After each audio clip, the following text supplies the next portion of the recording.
Hi, I have a meeting with Emery Fung.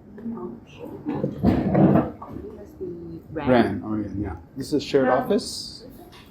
How are you? Emery, nice to meet you. Nice to meet you. How are you? Great. Just give me 2 seconds and I'm just gonna get my stuff and then. Sure.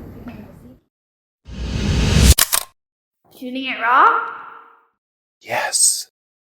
Shooting it raw.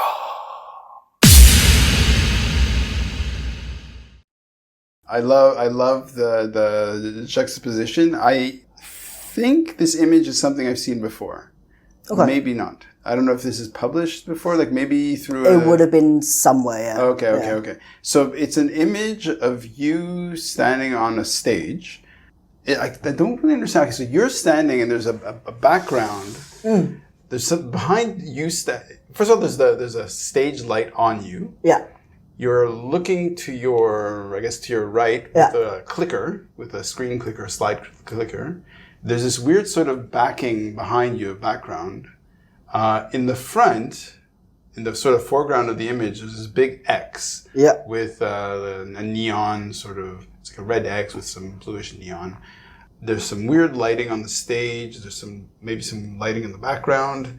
This must have, I'm assuming this is a TEDx exactly, shot. And take it away. Yeah, that was my TEDx talk, which was just a mind-blowing thing to have done, or to even be asked to do it. I think when I got asked to do it, I was like, "This is not a real thing." I'm like, "This is come on, like, who are these people?" Yeah. And then when I got first approached, and I was like, "I guess I will have a call and just find out what you want from me or why you want me to do it," and then it just went from there. But it was just the most interesting experience. So, bit of context. Before that, I started a podcast, right? And that was all in the midst of COVID. And since the podcast, and I've done some speaking stuff for corporates and panels and whatnot. So speaking wise is I've done a few, but I've never actually done anything in person or on stage because of COVID. And then that was the first thing I've done. Really? Public speaking on stage was TEDx. What a nice feather in your cap. Yeah, I guess. Yeah, so I guess it was like walking into it naively, like not really knowing what to expect. In that sense. Okay. And luckily that it was still COVID, peak COVID in Hong Kong, so they only had half the capacity in the room of the lecture hall. And then they live streamed for people who couldn't obviously to make it in person. So it was not as daunting as what I would normally see on YouTube. So that gave me a little bit of a calmer, be like, it's not that many people. Scale of 1 to 10 in terms of your nerves. I was probably the most nervous out of all the speakers. There was about, I think there was about 5 or 6 speakers. I was second last. I remember the people who organised TEDx said, you can have a choice. You can either sit in the audience and listen, or you can wait in the room. Up to you. Everyone else would watch everyone else. I was like, no, thank you. I do not want to know how everyone goes. I will just sit quietly by myself. So I was sitting in the backstage with like all the boxes and all the crazy stuff goes on in the backstage, and I just kept going. I just kept walking around the room. Wow! Yeah, just stretching. Yeah, doing all that kind of stuff. And I don't think I've ever actually talked about this publicly. I actually brought a hip flask with me. Okay. And I had a shot of whiskey before I went up. A lot of people do that. Yeah, a lot of people do that. Okay, especially it's your first big public speaking event. What was the title of your talk? Oh God, it would be something along the lines. Best kept secret in life. Okay. So the talk was about my transition. Use the word before transition. Transition. Yes, I was born female. I'm transgender, so trans man, I guess a technical term. And that's one of the reasons why they approached me to talk about these things. I think especially in Hong Kong, in Asia in general, there's not that many people who are, I guess, okay to talk about this so publicly. Right now, again, because I'm an idiot who doesn't research, there are fireworks going on in my head in the sense of I'm like, right. And then thinking because being in Hong Kong, so in Canada, I worked for the Human Rights Commission, the Ontario Human Rights Commission, which of course was really at the forefront, horizon, whatever, of social change.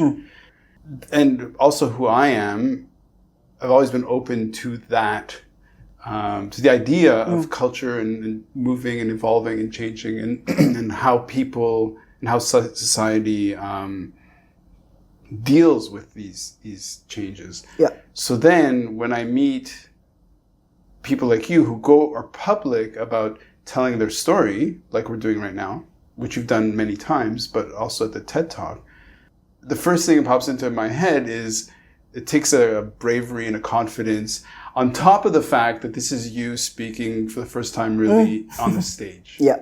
So if life is a gift and we make every second count, don't let me, I don't want to interrupt because I don't know if you want to take this in another direction, but who are you? Sorry, difficult question. Yeah. So, I mean, it's been, it was always, I guess, it's funny with this sort of things, I think, for people who, like you said, go out there and publicly talk about their own lived experiences, who are, I guess the word would be, not the most mainstream lifestyle or whatever you want to call it, is that people always, have these questions about, what's your life like, all that kind of stuff. And because for me, that's always been the case. It's just you. It's who you are. I don't find it weird. I don't find it whatever, because that's always something I've had to deal with. But I do obviously understand the questions being asked. But it's like a weird thing is that, I might find something interesting, but that might not be interesting to you. Right. But it might be something very, very mundane in my life, but that you might find it super interesting. Exactly. For example, going to the doctors, going to pharmacies, getting your meds or whatever. Right. Being called, miss when they look at your medical records, and then when you stand up and you don't look the way they expect you to look. Going to interviews, when you walk in the room, not expecting what you look like, or, all that kind of encounters, little things that is part of my life, but would be it would kind of make people think a little bit more who may not be so familiar with these kind of situations. Sure. So, okay, so let's go back to this talk where you're on stage. Is the whole orientation of that talk really about your experience? Yeah. And specifically within the within the Hong Kong context? Like what? I think a lot of the stuff I based it on was I wanted to make it relatable. Mm-hmm. So a big theme of it was about transitioning. Okay. Everyone is transitioning in their own sense. Yeah. From a kid to going to school, going to work, paying taxes, and all this stuff. So I make references of how, yes, my type of transition could be quite different, but in reality, it's not that much of a different thing than everybody else would experience. My story is quite unique, but it doesn't mean that, someone else's story that you randomly see on the street, they could have a really interesting story as well. Oh, for sure. Just the context of it is slightly different. So I bring a lot of examples how, transitioning is actually quite a normal thing that everyone goes through. Yeah. And it's okay to be not knowing what's happening, or what will happen if what's the next step after you've transitioned, or whatever it may be. And the message of it really is that don't be so close to think this is my path. Mm-hmm. I must get this degree. I must go to this job. I must have a house by now I'm 30. Must be married. Must be whatever. I have to live on the 51st floor. Exactly, yeah. And, by just going along with it and kind of letting go of that kind of what society tells that we have to do this certain thing, this is the blueprint to life, it will create different opportunities for you and take your life in different ways, and which is why I ended up being on stage, being on doing a TED Talk. So your life just progresses the way it progresses. Was there a formal sort of transition?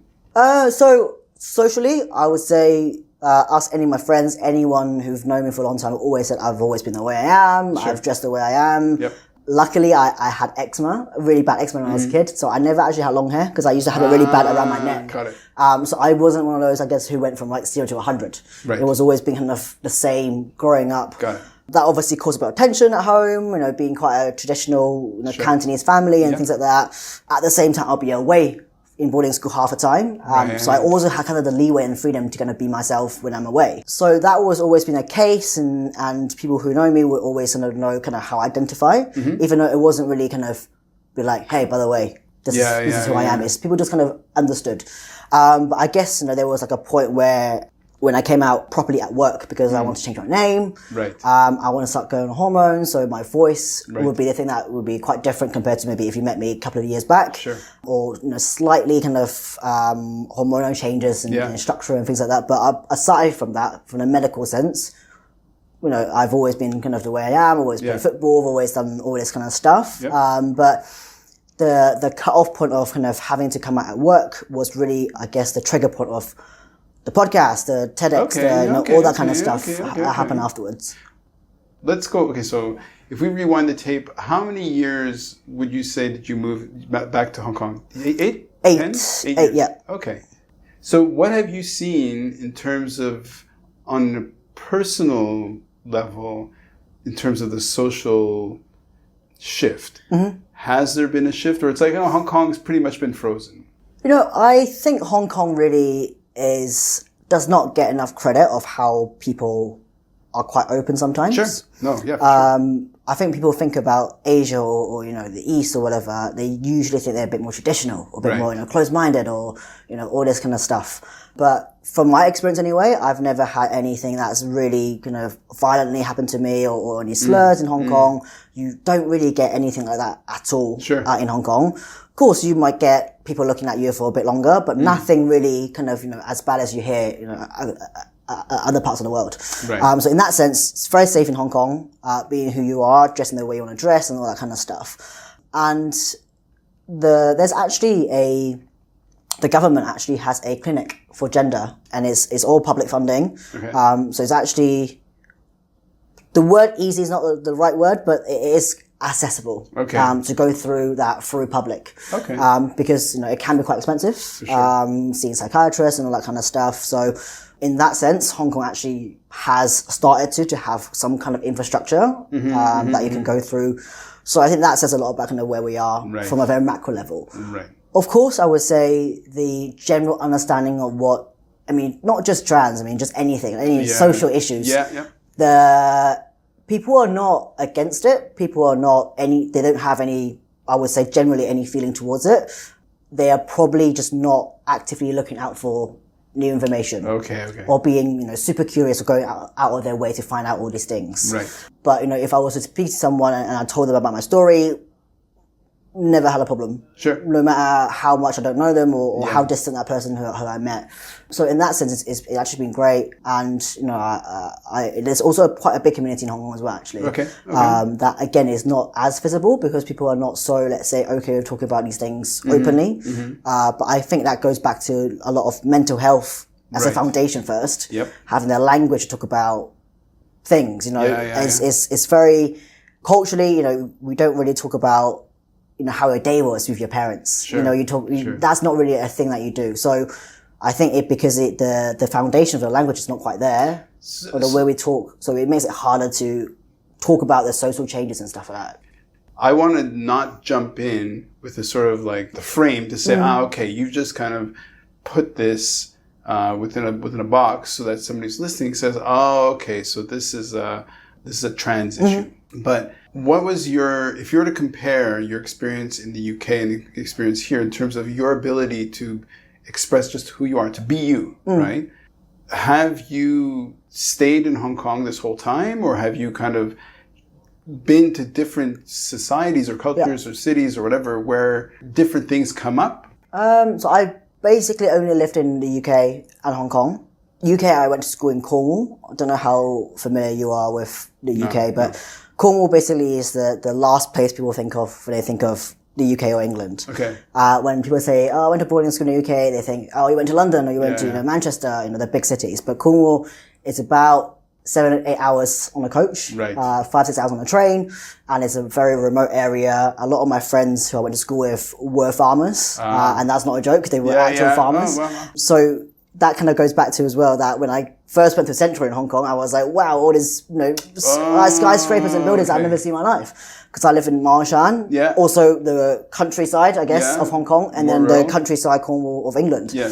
So in that sense, I've always been quite a small community, not like a big city kind of environment. And I actually found Hong Kong easier to live in that sense. When it comes to, let's say, LGBT or whatever.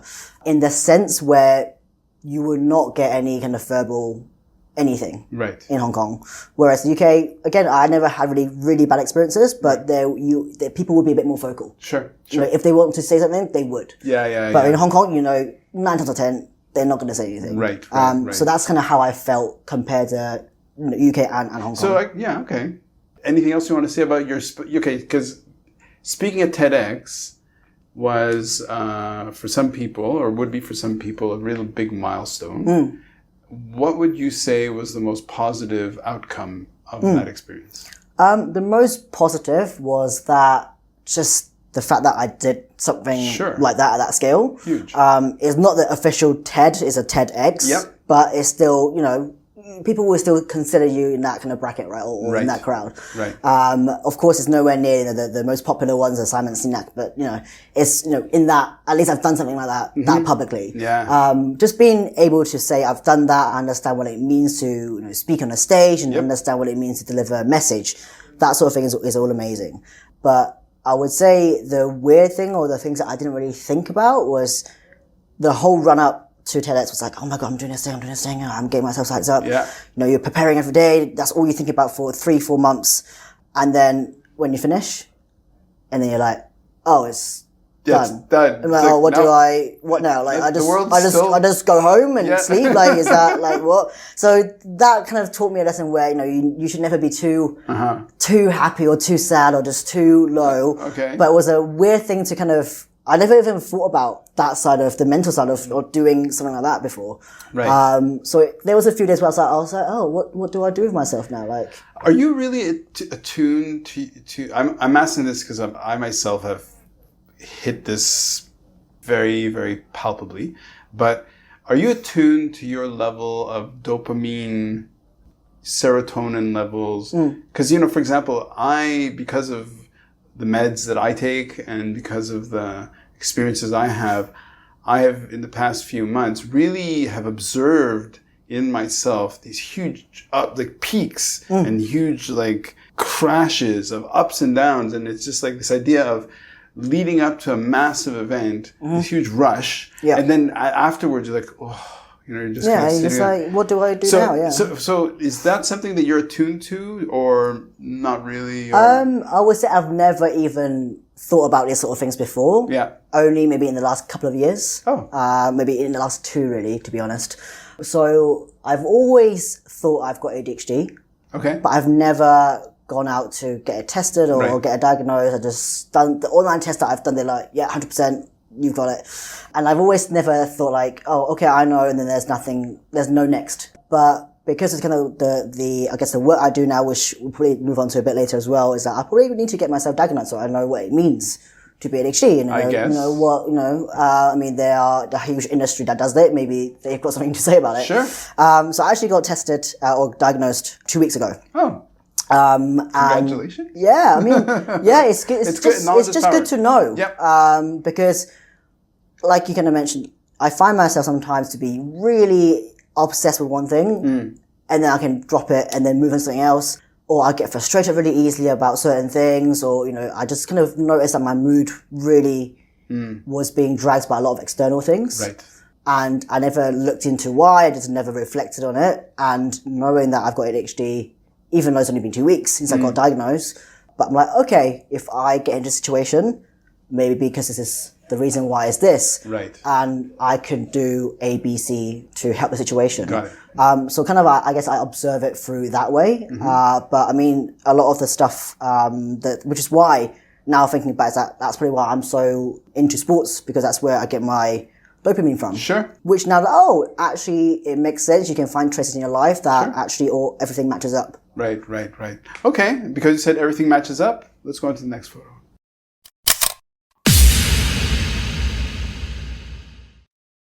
So is life really a gift? Really? Can you make every second count? That's the whole point of the podcast. So if you like what you've seen and you're inspired, because that really is my mission, then please give it a like, subscribe, and share. Shooting it raw? Yes. Shooting it raw.